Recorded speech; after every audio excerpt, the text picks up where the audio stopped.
దేవుని నామానికి మహిమ కలుగును గాక. దేవాది దేవునికి స్తోత్రాలు చెల్లిస్తున్నాను. రూతు గ్రంథంలో మనము ఓర్ప గురించి కొన్ని విషయాలు తెలుసుకుందాము. ఓర్ప విషయంలో కొన్ని ఆధ్యాత్మికంగా మనము బలపడడానికి కొన్ని నేర్చుకుందాం. 1వ అధ్యాయము రూతులో 4వ వచనంలో చూసినట్లయితే, వారు యోయాబు స్త్రీలను పెళ్లి చేసుకునేది. వారిలో ఒక దాని పేరు ఓర్ప, రెండో దాని పేరు రూతు.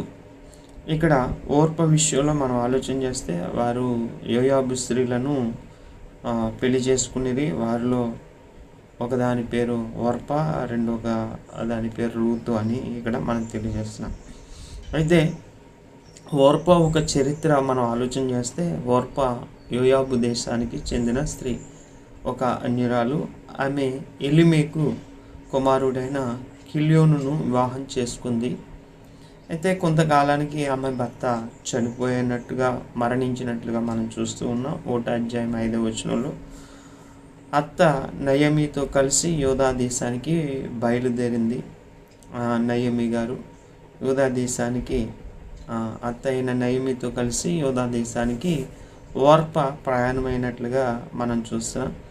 నయమి తిరిగి తమ ఇంటికి వెళ్ళమని చెప్పగా, ఓర్ప అత్తను ముందు పెట్టుకొని తన ప్రజల యొద్దకు, తన దేవతల యొద్దకు తిరిగి వెళ్ళింది అనే విషయాన్ని రూతు గ్రంథంలో 1వ అధ్యాయం 14-15 వచనాల్లో మనం చూస్తున్నాం. అయితే ఇక్కడ మనం ఆలోచన చేస్తే ఓర్ప యొక్క చరిత్రను చూసాం. ఓర్ప ఒక జీవిత లక్షణాన్ని రెండవదిగా మనం ఆలోచన చేస్తే ప్రేమ కలిగిన కోడలు. కాబట్టి ఈ రోజుల్లో ప్రేమ కలిగిన కోడలు ఉంటున్నారో లేదో సీరియల్స్ చూస్తున్న వారిని బట్టి అర్థమైపోద్ది. విలన్ యాక్షన్స్ అవన్నీ కూడా మనము గుర్తించవచ్చు.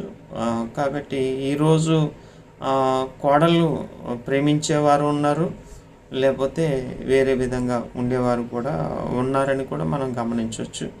అయితే ప్రేమ కలిగిన కోడలంట, నీ అత్తగారిని, నీ తల్లిని ఎలా ప్రేమిస్తున్నావో అలాగే అత్తగారిని కూడా ప్రేమించే కోడలుగా ఉండాలి అనే విషయాన్ని మనం అర్థం చేసుకుందాం. నయమి గౌరవించింది. ఆమె అంటే గౌరవం ఇచ్చే స్త్రీగా కూడా ఉంది, ప్రేమించే స్త్రీగా ఉంది, గౌరవించే స్త్రీగా ఉంది. విడిచిపెట్టి వెళ్ళే ముందు ఆమె ఏం చేసిందంటే కన్నీళ్ళతో ఆమెను ముద్దు పెట్టుకుంది. ఆ అత్తగారిని వెళ్దామనుకుంది, కానీ మళ్ళీ తిరిగి ఆమె తన స్వకీయుల దగ్గరికి వెళ్ళిపోవడానికి ఆలోచన చేస్తూ ముద్దు పెట్టుకుని అత్తగారిని వెళ్ళిపోవడానికి సిద్ధంగా ఉంది. అంటే ప్రేమ కళ్ళ కోడలు కాబట్టి ఏం చేస్తుందంటే 1వ అధ్యాయం 14వ వచనంలో చూస్తే, వారు ఎలుగెత్తి ఆమెను హత్తుకొనును అనే విషయాన్ని మనం ఇక్కడ చూస్తున్నాం. అయితే ఒకటి ఓర్ప యొక్క చరిత్ర చూసాం, ప్రేమ కలిగిన కోడలను చూసాం. అయితే కొన్ని ఆమె ఎంచుకున్న విధానాన్ని, అంటే ఆమె యొక్క విషయాల్లో ప్రేమ కలిగిన కోడలు అంటే ఓర్ప జీవిత లక్షణాల్లో ప్రేమ కలిగిన కోడలు. అయితే ఆమె తీసుకున్న నిర్ణయాల్లో మనం ఆలోచన చేస్తే బలహీనత మనం చూడవచ్చు. కొంత దూరం ఏం చేసిందంటే నయమితో వచ్చింది, కానీ చివరి వరకు వెళ్ళలేకపోయింది, వెనక్కి తిరిగిపోయింది. కొంత దూరం వచ్చింది, వెనక్కి తిరిగిపోయింది. అంటే నయమి ఒంటరిగా ఉంది, రూతు ఓర్ప కూడా ఒంటరిగా స్త్రీలుగా ఉన్నారు. వారికి సహాయం చేసేవారు లేరు, వారిని ఆదరించేలేరు వారు లేరు, ఓదార్చేవారు లేరు. వారికి ఏ విధమైన సహాయము అందే స్థితిగతులు ఏమీ లేవు. అందుకనే ఈమె ఏం చేసిందంటే అత్తగారిని నిర్ణయాలలో బలహీనత ఏంటంటే కొంత దూరం వరకు వచ్చి, ఇక్కడ మనం అర్థం చేసుకుంటే మన ఆత్మీయ జీవితంలో ఎంత దూరం నడవగలుగుతున్నాం, మన విశ్వాసంలో ఎంత దూరం ప్రయాణం చేయగలుగుతున్నాం, మన కష్టాలు, బాధలు, మన శ్రమలు, ఇబ్బందులు, ఆటంకాలు, అవాంతరాలు, మనుషుల సహాయం ఏమీ అందదు, మనకెవరు తోడు లేరు అనే విషయానికి ఆలోచన చేసుకుంటూ తను తీసుకున్న నిర్ణయాల్లో వెనకడుగు వేసే స్త్రీగా ఉంది. అందుకే అత్తగారిని ఏం చేసుకుందంటే ముద్దు పెట్టుకుంది. నిర్ణయాలలో కొన్ని బలహీనతలు, కొంత దూరం వరకు దేవునితో నడుస్తాం, మొదట్లో బాగానే ఉంటుంది మన స్థితిగతి, మన భక్తి, మన విశ్వాసం, మన దేవుని కొరకు చేసే పనులు అన్నీ బాగానే ఉంటాయి. కొంత దూరం వరకు ప్రయాణం అవుతాం. 1 సంవత్సరం, 2 సంవత్సరాలు, 3 సంవత్సరాలు అయిన తర్వాత మనం ఎలాంటి నిర్ణయాలు తీసుకున్నామో ఆ నిర్ణయాలకు మనం వెనకబడిపోయే స్థితిగతిలో మనం ఉంటాం. అర్థం చేసుకోండి. నిర్ణయంలో బలహీనత. నీ నిర్ణయాలలో ఎటువంటి బలహీనత ఉందో ఒక్కసారి నువ్వు ఓర్పాన్ని చూస్తే గుర్తించుకోవాలి. హల్లెలూయా. ఎందుకు ఈ నిర్ణయం తీసుకుంది కానీ కొంత దూరం వచ్చింది, ఎందుకు అత్తగారితో వెళ్ళలేకపోయిందంటే మనం ఆలోచన చేస్తే లోకాన్ని ఎంచుకుంది. ఏమి ఎంచుకుంది? లోకాన్ని ఎంచుకుంది. లోకంలో ఉన్నదంతా నేత్రాస, శరీరాస, జీవపుడంబం. కాబట్టి ఇవి దేవుని వలన పుట్టినవి కావు అనే విషయాన్ని మనం అర్థం చేసుకోవాలి.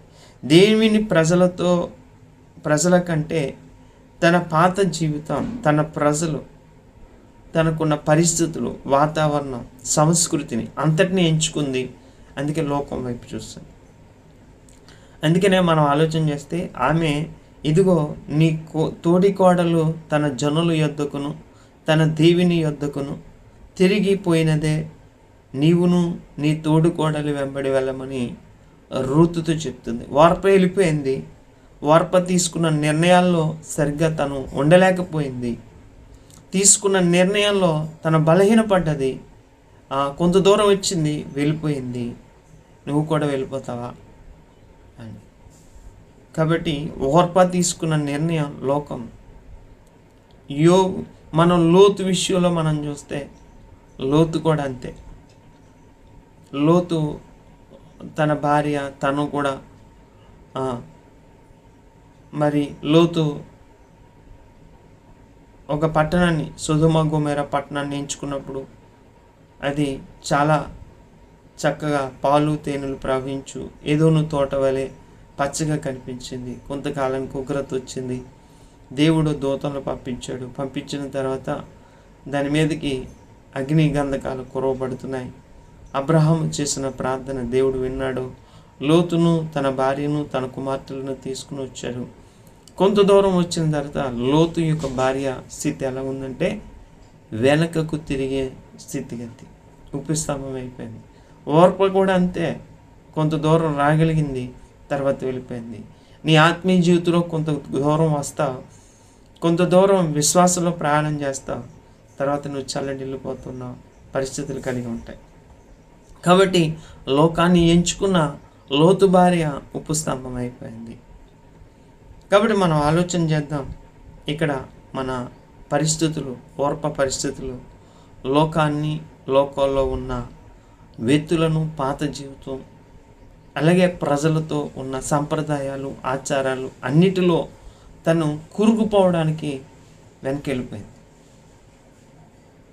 నీవు ఒకసారి ఈ ఓర్పాన్ని బట్టి నీ జీవితం ఎలా ఉంది, నీ పరిస్థితి ఎలా ఉంది, ఏ దేవునితో నువ్వు నిర్ణయం తీసుకున్న అనారోగ్య పరిస్థితుల్లో, నీ కుటుంబ పరిస్థితులు బాగోలేనప్పుడు, ఆర్థికమైన పరిస్థితులు ఉన్నప్పుడు, మరణకరమైన స్థితిగతులకు వెళ్ళిపోయినప్పుడు, నువ్వు అనేక సాతాను శోధనలతో, చేతబడి శక్తులతో, చిల్లంగి శక్తులతో పీడింపబడుతున్న దినాలలో నువ్వు దేవునితో ఏ నిర్ణయం తీసుకున్నావు, ఆ నిర్ణయానికి నువ్వు ఎలాగా కట్టుబడి ఉన్నావు?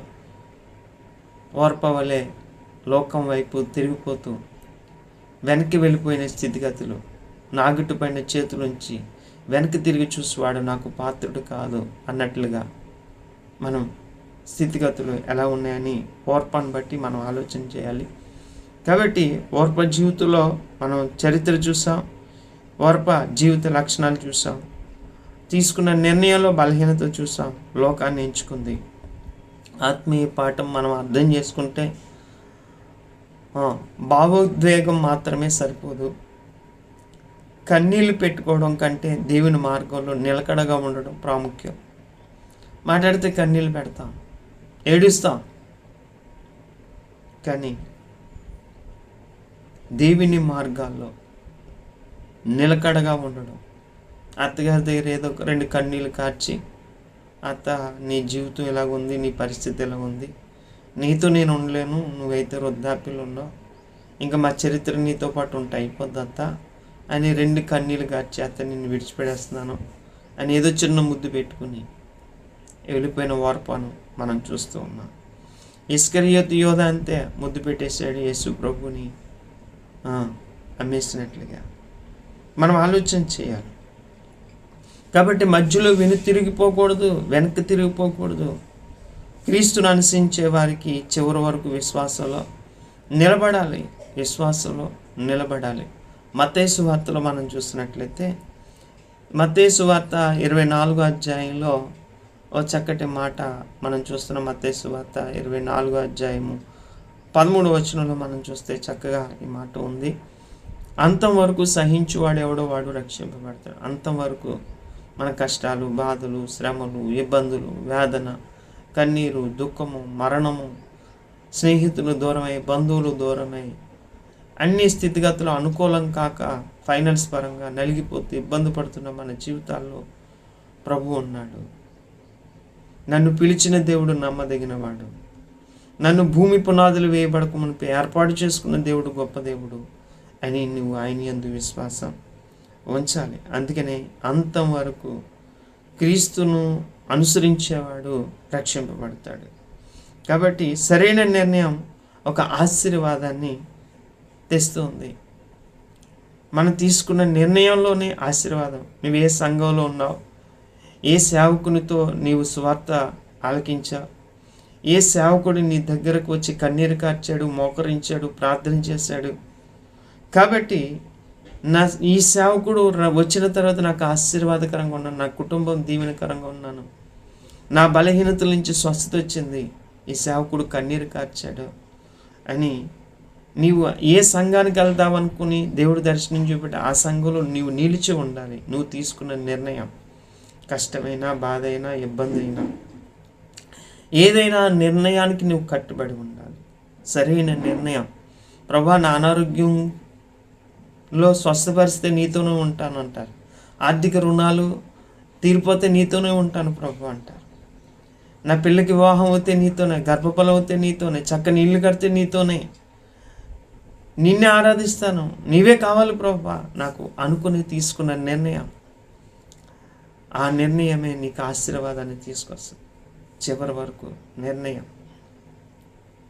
యోబు శోధనలో, ఆ శ్రమలలో ఒకే నిర్ణయం, నా సజీవుని నేను ఎరుగుదును, నా సజీవుడు నాకు మేలు చేస్తాడు, నా స్థితిగతులు మారుస్తాడు అని తన యథార్థతను, తన విశ్వాసాన్ని, తన నిరీక్షణను విడిచిపెట్టలేని యోబు వెనుతిరిగిపోలేదు.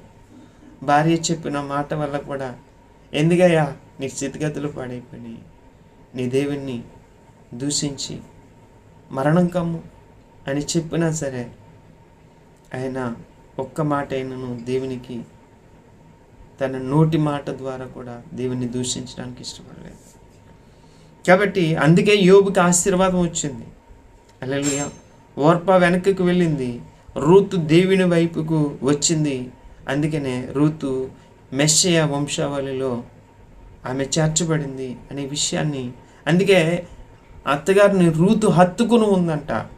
హత్తుకుని ఉంటే, దేవుని హత్తుకుని ఉంటే ఆశీర్వాదాలు నీ వెంటే వస్తాయి. హల్లెలూయా. అందుకనే మెస్సయ వంశావళిలో ఉండడానికి రూతుకు గొప్ప భాగ్యాన్ని దేవుడు కలుగజేశాడు. నీవు దేవుని రాజ్యంలో ఉండడానికి, నిత్య జీవరాజ్యంలో ప్రవేశించడానికి దేవుడు నిన్ను ఉంచబోతూ ఉన్నాడు. భూలోక ఆశీర్వాదం పాటు పరలోక ఆశీర్వాదం దేవుడు నీకు ఇవ్వబోతూ ఉన్నాడు. కాబట్టి నువ్వు తీసుకున్న నిర్ణయం ఓర్పా నిర్ణయం వలె ఉందా, లేకపోతే రూతు నిర్ణయం వలె ఉందా అనేది ఆలోచన చేసుకొని, కాబట్టి ఓర్పా ప్రేమించింది కానీ నిలబడలేదు. ఓర్పా ప్రయాణం ప్రారంభించింది కానీ పూర్తి చేయలేదు. ఓర్పా వెనక్కి తిరిగింది, రూతు ముందుకు సాగింది. నువ్వు ఆగిపోక ముందుకు సాగు. దేవుడు నిన్ను దీవిస్తాడు, దేవుడు నిన్ను ఆశీర్వదిస్తాడు. ఈ వాక్యం ద్వారా ఓర్పా ఒక జీవితంలో వెనుకకు తిరిగే పరిస్థితి ఉంది, రూతు జీవితంలో ముందుకు వెళ్ళే పరిస్థితులు ఉన్నాయి. నీకు నీవే నిర్ణయించుకో, దేవునితో నడవడానికి ఓర్పా వలె ఉంటావా, రూతు వలె ఉంటావా? దేవుని ఆశీర్వాదానికి వారసురాలుగా ఉంటావా, లోక ఆశీర్వాదానికి వారసురాలుగా ఉంటావా? లోకం ద్వారా వచ్చే మరణాన్ని పొందుకుంటావా, నిత్య జీవం చేరుకుని యేసుక్రీస్తుతో హత్తుకొని నడవడానికి ఇష్టపడతావా? నువ్వు నిర్ణయించుకో. అటువంటి కృప దేవుడు నీకు అనుగ్రహించును గాక. Shalom, praise Lord. దేవుడు మిమ్మల్ని దీవించును గాక. God bless you.